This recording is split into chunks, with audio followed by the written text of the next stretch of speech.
Hey guys, I'm Major League Fishing pro Josh Bertrand. Today, I'm going to talk to you about how to set up a Carolina rig for your body of water. When fishing is tough in any phase of the year, a Carolina rig gets bit and it catches big fish. I mean, I've caught a lot of giant fish on a Carolina rig. I just love it.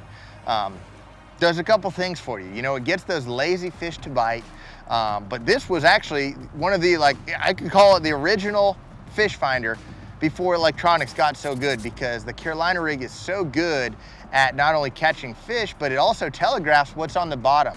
And it's a technique that I use a lot of times on new bodies of water because I can really feel what's out there at the end of my cast. And that's what I mean when I say it telegraphs what's on the bottom.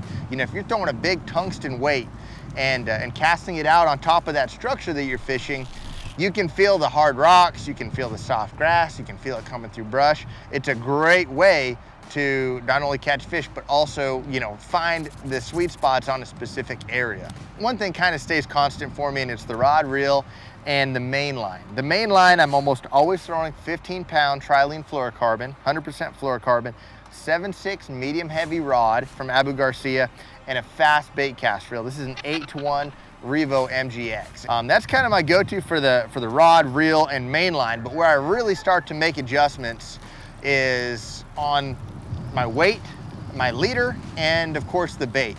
So right here you can see I'm throwing about a 3-foot leader, and the reason for that is I'm fishing around a lot of grass, and grass to me is a time to throw a longer leader, whether you're fishing hydrilla or eelgrass or anything like that. Longer leader in grass is my general rule.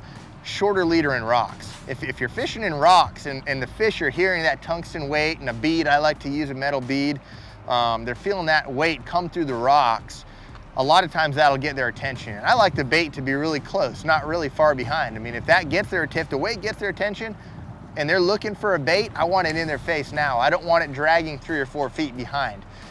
If you're fishing in grass, however, you know, the reason you're gonna use that longer leader is that weight sometimes can get buried down in the grass, and your bait can kind of hover over the grass, skim on top of the grass where there's more active fish are at. So shorter leader in rocks, longer leader in grass.